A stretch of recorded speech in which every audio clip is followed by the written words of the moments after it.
বাংলাদেশে স্বাভাবিক মৃত্যুর তো গ্যারান্টি নেই। মব ভায়োলেন্স, যেটা মানে উচ্ছৃঙ্খলদের সন্ত্রাস, সেই সন্ত্রাসের কাছে এখন কারো আর স্বাভাবিক জীবনের নিরাপত্তা নেই। কিন্তু তার সঙ্গে যুক্ত হয়েছে কবরেও নিরাপত্তা নাই। আপনাদের মনে আছে, শেখ হাসিনা সরকারকে সরিয়ে দেওয়ার পরে বাংলাদেশের একজন প্রখ্যাত বীর মুক্তিযোদ্ধা, জাসদ নেতা, সাবেক এমপি মঈনুদ্দিন খান বাদলের কবরে আগুন দেওয়া হয়েছিল। মঈনুদ্দিন খান বাদল একজন মুসলমান, তার কবরে আগুন দেওয়া হয়েছিল।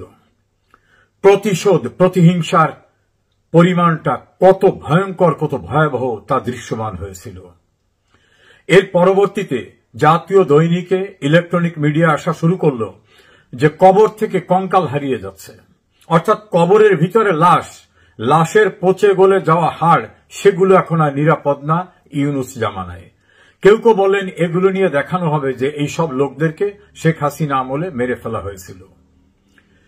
কেউ কেউ বলছেন যে না, এখন কবরেও কেউ নিরাপদ না, সেখান থেকে লুটপাট করা চলছে, এটা নিয়ে কেউ বিক্রি করতেছে। অর্থাৎ কবরেও কেউ নিরাপদ না।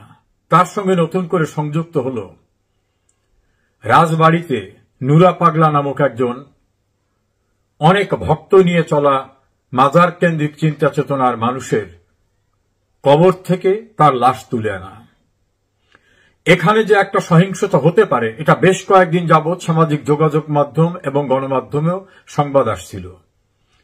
হয়তো ইউনূস বাহিনী এটাকে গুরুত্ব দেননি, বা যা হবার তাই হোক, মগের মুল্লুক বলা হতো আগে, এখন যেটা মবের মুল্লুক, মবের মুল্লুকে যা হবার হয়ে যাক। তার ডেড বডিটা তুলে বেশ কিছু দূরে নিয়ে সেখানে প্রথমে সেগুলোকে আগুন দেয়। আগুন দেওয়ার পর আগুন জ্বলতেছে, তার উপর পিটাচ্ছে। যারা পিটাচ্ছে তারা নিজেদেরকে পরিচয় দিচ্ছেন তৌহিদি জনতা বলে। তৌহিদি জনতা কি, এ সম্পর্কে আমার কোনো ধারণা নাই। যদি তারা মুসলমান হয়ে থাকেন, আমি একজন মুসলমান হিসাবে আমি অনেক আলেম ওলামাদের সঙ্গে কথা বলেছি ইতিমধ্যে। তারা বলছেন কে পাপ করেছে, কে পুণ্য করেছে, এটা বিচারের মালিক একমাত্র আল্লাহ রব্বুল আলামিন। তিনি সঠিক বিচার করবেন। কবরের থেকে কারোর দেহ তুলে এনে আগুন দেওয়া, বিভৎসতা সৃষ্টি করা এবং আগুন জ্বলতে থাকা অবস্থায় বেদমভাবে সেখানে লাঠি পিটা করা, উল্লসিত হওয়া, নারায়ে তাকবীর স্লোগান দেওয়া, আল্লাহু আকবার স্লোগান দিয়ে কবরের থেকে লাশ তুলে পোড়ানো, এই পোড়ানোটা কতটা ধর্ম সমর্থন করে? অভিযোগ উঠেছে এর সঙ্গে স্থানীয় বিএনপি এবং জামাতের নেতৃবৃন্দ জড়িত, তাদের কর্মীরা সরাসরি অংশগ্রহণ করেছে। এই ঘটনায় কাউকে কি গ্রেপ্তার করা হয়েছে? এটা একটা ধর্মদ্রোহী ঘটনা, এটা ধর্ম অবমাননার ঘটনা। কেউ যদি বাংলাদেশের নাস্তিক হয়, তাকে জোর করে আস্তিকে পরিণত করা যাবে না। বাংলাদেশে যদি কি ইসলাম ধর্মাবলম্বী না হয়, সে যদি হিন্দু, বৌদ্ধ, খ্রিস্টান বা অন্য কোনো ধর্মাবলম্বী হয়, তাকে ফোর্স করে বলা যাবে না যে তোমাকে ইসলামের কলাকানুন অনুসরণ করতে হবে, অথবা মৃত্যুর পরে তার দেহের সৎকার এই ইসলামী নিয়মে করতে হবে। ধর্মীয় বিশ্বাস যার যার ব্যক্তিগত, এই ব্যক্তিগত বিশ্বাসকে জবরদস্তি করা যাবে না। রাসূলুল্লাহ সাল্লাল্লাহু আলাইহি সাল্লাম তার বিদায় হজে পরিষ্কারভাবে বলেছিলেন, ধর্ম নিয়ে কেউ বাড়াবাড়ি করো না, যার যার ধর্ম তাকে পালন করতে দাও। এর যদিও নানা রকম ব্যাখ্যা আছে। রাসূলুল্লাহ কি জোর করে তার চাচাকে ইসলাম ধর্মে ধর্মান্তরিত করেছিলেন? তার চাচার ডেড বডি কিভাবে সমাহিত হবে সেটা জোর করে নির্ধারণ করেছিলেন? রাসূলুল্লাহ সাহাবারা কি করেছিলেন? নিশ্চয়ই না, ইসলামের ইতিহাস তা বলে না। আমাদের ইসলামের ভিতরে বিভিন্ন সম্প্রদায় আছে, কেউ শিয়া, কেউ সুন্নি, কেউ বিভিন্ন মাযহাবকে অনুসরণ করে। কারণ নামাজ পড়ার একটা ধরন, আর একজনের আর একটা ধরন, কেউ মুনাজাত করে, কেউ মুনাজাত করে না। এমনকি বড় বড় দেশ ইরানের অধিকাংশ মানুষরা এক প্রকৃতির জীবনযাপন করেন। ইরাক একই অবস্থা, অনেক দেশে একই অবস্থা। আমাদের দেশেও যারা আহলে হাদিস, আল সুন্নাত বা আল জামাত বিভিন্ন রকম ভাবে অনুসরণ করেন, যারা পুরনো ঢাকা থেকে হাসান হোসেনের শহীদ দিবসকে ভিন্ন রকমভাবে পালন করে, যারা বড় বড় মাজার কেন্দ্রিক বিষয়কে গুরুত্ব দেয়, শাহজালাল রহমতুল্লাহ আলাইহির মাজার, শাহপরানের মাজার, বাইজিদ বোস্তামি মাজার, বিভিন্নভাবে পরিচিত জায়গা, সেখানে তো রাজনৈতিক নেতৃবৃন্দও যান। তারা তো সেই মাজার জিয়ারত করে তাদের কর্মসূচি শুরু করেন। সেটাকে গুড়িয়ে দেওয়া হয়েছে? নিশ্চয়ই না। মাজার কেন্দ্রিক ধর্ম চর্চা কেউ পছন্দ করেন, কেউ করেন না। এটা যার যার ব্যক্তিগত পছন্দ। আমি পছন্দ না করলে আমি সেটা অংশ নেব না। আমি কি জোর করে সেটাকে গুড়িয়ে দিতে পারবো? কদিন পূর্বে দিনাজপুরে একটি মাজারে আগুন দেওয়ার ঘটনা থেকে মসজিদে আগুন লাগলো দেখলাম। অতীতে কি এমন ঘটনা ঘটেছে? ঘটেনি। এসব হচ্ছে ইউনুস জামানায়। অর্থাৎ মাজারের ভিতরে নিশ্চয়ই কারো কবর ছিল। দিনাজপুরের ঘটনাটায় আরো কয়েকটি জায়গায় মাজার কেন্দ্রিক এইরকম সহিংসতা হয়েছে। একটা রিপোর্ট এসেছে 50টির ঊর্ধ্বে মাজারে ভাঙচুর করা হয়েছে, আগুন দেওয়া হয়েছে। সেই মাজারের যারা ভক্ত তারা নিশ্চয়ই যাকে পছন্দ করতেন সেখানে হয়তো তার কবর ছিল, তো সেই কবরকেও পুড়িয়ে দেওয়া হয়েছে। রাজবাড়ির ঘটনাটাই নতুন না। এখন কবরেও কেউ নিরাপদ না ইউনুস জামানায়। যখন রাজবাড়ির ঘটনায় এই জাতীয় একটা বিস্ফোরণ হতে পারে, পত্রপত্রিকায় সংবাদ আসলো, কোন প্রোটেকশনের জন্য, প্রিভেন্ট করার জন্য কোন ব্যবস্থা নেওয়া হয়েছিল? এ পর্যন্ত প্রাপ্ত তথ্যে দেখা যায় না, কোন ব্যবস্থা নেওয়া হয়নি। আন্তর্জাতিক একাধিক গণমাধ্যম বাংলাদেশ নিয়ে পর্যালোচনায় বলছে, বাংলাদেশে যাদের মৃত্যু হয়ে গেছে সেই মৃত বডিটাও কি কবরে নিরাপদ না? তাহলে কি কদিন পরে হিন্দু, বৌদ্ধ, খ্রিস্টান বা অন্যান্য তাদের যে সৎকার করা হয়, কেউ কেউ তো কবরে সমাহিত করে। হিন্দুদের ভিতরে এক শ্রেণী আছে তাদের মৃত্যুর পর কবরে সমাহিত করে। তাহলে কি সেটাকে তুলে পুড়িয়ে দেবেন? খ্রিস্টানদের যে পদ্ধতি কবর দেওয়া হয় সেটাকে হামলা করা হবে? বৌদ্ধদের যেভাবে সমাহিত করা হয় সেটাও কি হামলা করা হবে? বাংলাদেশের জঙ্গিদের উত্থান হচ্ছে এই ইউনুস আমলে। প্রায় 350 আন্তর্জাতিকভাবে স্বীকৃত ভয়ঙ্কর জঙ্গিদের জেলখানা থেকে জামিনের নামে বের হয়ে যেতে দেওয়া হয়েছে। কারাগার ভেঙে যে সকল ভয়ঙ্কর জঙ্গিরা চলে গেছে অস্ত্র নিয়ে, তাদের সবাইকে কি গ্রেপ্তার করা হয়েছে? না, হয়নি। তাহলে জঙ্গিদের উত্থান হচ্ছে। বাংলাদেশ কি একটা সেকুলার রাষ্ট্র থাকবে না? অসাম্প্রদায়িক রাষ্ট্র, যেখানে হিন্দু, মুসলিম, বৌদ্ধ, খ্রিস্টান বা অন্যান্য ধর্ম সম্প্রদায় বা যারা কোনো ধর্মে বিশ্বাস করেন না তাদের বসবাসের জন্য একটা চমৎকার রাষ্ট্র ছিল। মুক্তিযুদ্ধের মধ্য থেকে এই অসাম্প্রদায়িক রাষ্ট্রটা আমরা অর্জন করেছিলাম। সেই রাষ্ট্র কি থাকবে না? এটা কি জঙ্গি রাষ্ট্রে পরিণত হবে? এটাকে আফগানিস্তানের মতো বা অন্য কোনো জঙ্গি রাষ্ট্রে রূপান্তরিত হবে? সেভাবেই ইউনুস এবং তার প্রশাসন পৃষ্ঠপোষকতা দিচ্ছেন। এই প্রশ্ন আজ সর্বত্র।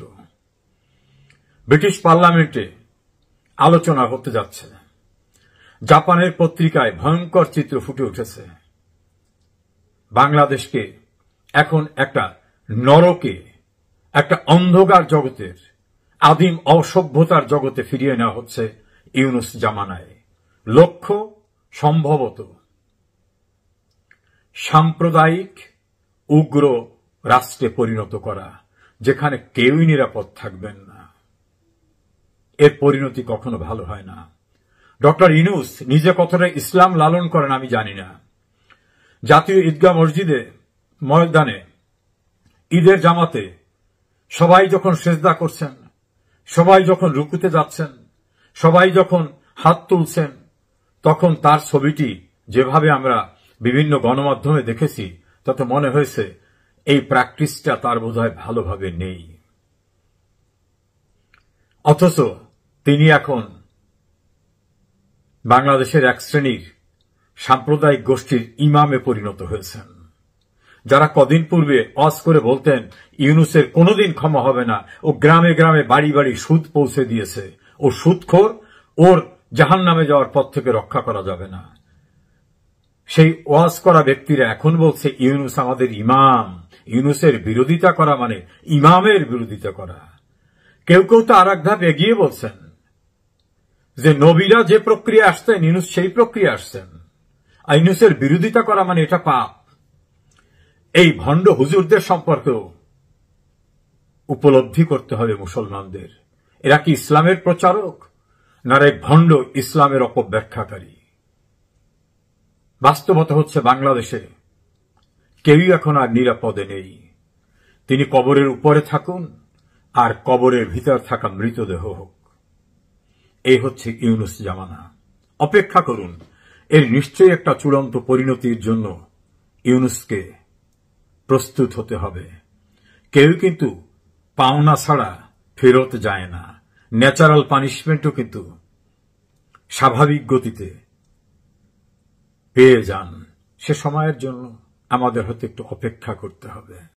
যে রাজবাড়ির গলন্দে নুরুল হক, যিনি নুরাল পাগলা নামে পরিচিত ছিলেন, তিনি মারা গেছেন।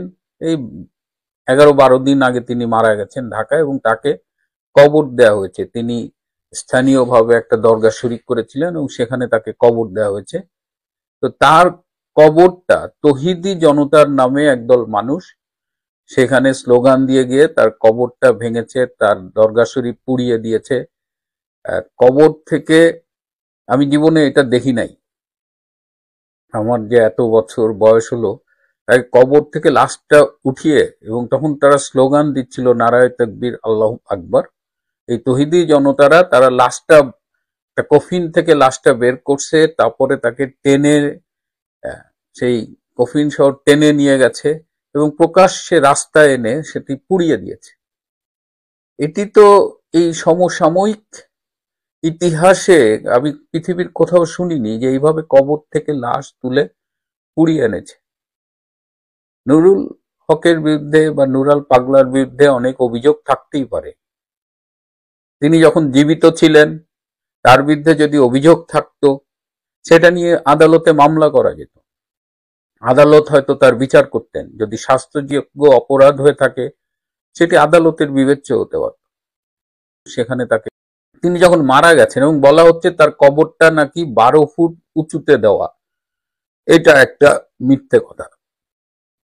তার কবরটা একদম নিয়ম মেনে একটু উঁচু করা হয়েছিল, 3-4 ফুট উঁচুতে করা হয়েছিল, সে সেটাকে 12 ফুট বানিয়েছে। আরো নানান রকম কথা বলা হচ্ছে এই অপকর্মটাকে জাস্টিফাই করার জন্য, অথচ ইসলাম কিন্তু এই অপকর্মটাকে জাস্টিফাই করে না।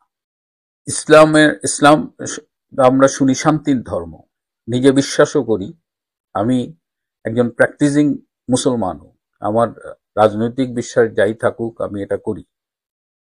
তো একজন মানুষ, মৃত মানুষের লাশ এভাবে অসম্মান করা, এবং সে যদি মনে করলাম যে ঠিক আছে পার্থিব আদালতে তার বিচার হলো না, আল্লাহ তার বিচার করবেন।